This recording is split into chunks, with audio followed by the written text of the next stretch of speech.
Calculating confidence interval for political polls. Introduction. Accurately interpreting the results of political polls is crucial for understanding the preference and sentiments of electorate. The important statistic tool for analyzing poll data is the confidence interval, which provides a range of values within which the true population parameters is likely to fall. In this tutorial, we will explore the step-by-step process of calculating confidence intervals for the proportion of voters favoring a particular candidate based on a sample survey. Understanding problem scenario. Imagine you are part of political campaign team and your candidate has recently conducted a survey to gauge their popularity among voters. The survey result shows that 55% of the 500 respondents favor your candidate. Now you need to calculate the confidence interval to determine the range in which the true proportion of voters supporting your candidate lies.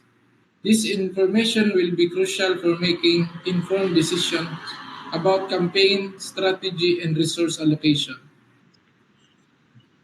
Importance of confidence intervals. Confidence intervals are crucial in determining the accuracy of poll results. They provide a range within which the true population parameter is likely to fall.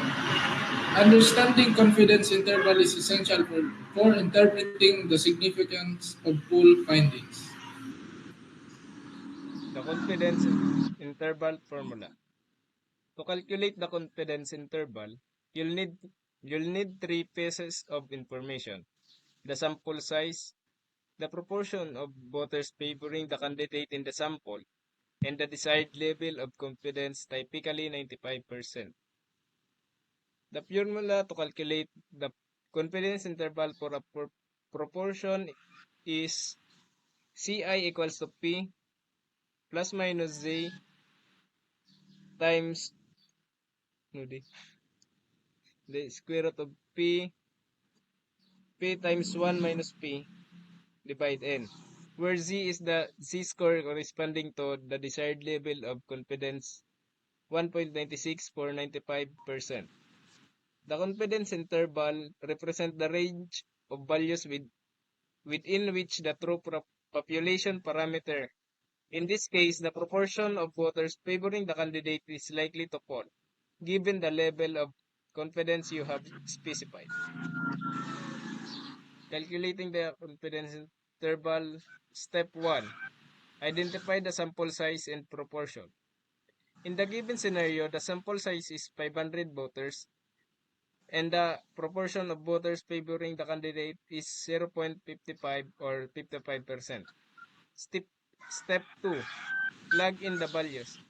Substituting the values into the formula, we get Ci equals to 0.55 plus minus 1.96 times the square root of 0.55 times 1 minus 0.55 divide 100. Step 3. Calculate the confidence interval.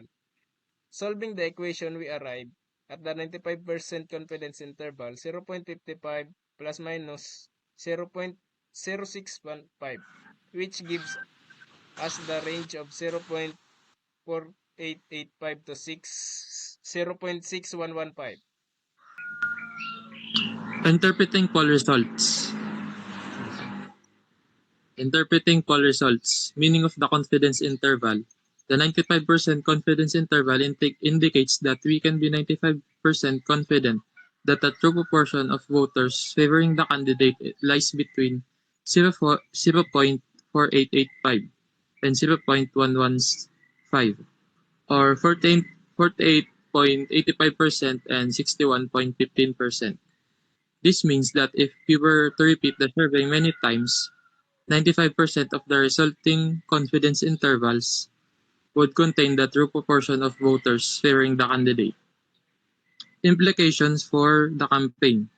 The confidence intervals provides valuable insights for the political campaign. It suggests that the true proportion of voters favoring the candidate is likely to be within a range of about 12 percentage points, which can inform strategic decisions related to resource allocation, targeted outreach, and message farming. Conclusion. In this tutorial, we have explored the process of calculating confidence intervals for the proportion of voters favoring a particular candidate in a political poll. By understanding the confidence interval formula, interpreting the results, and applying this knowledge to real-world scenarios, political campaigns can make more informed decisions, communicate poll findings effectively, and navigate the complexities of public opinion data. Maintaining a strong grasp of statistical concepts is crucial for success in the dynamic and ever-changing landscape of modern political campaigns.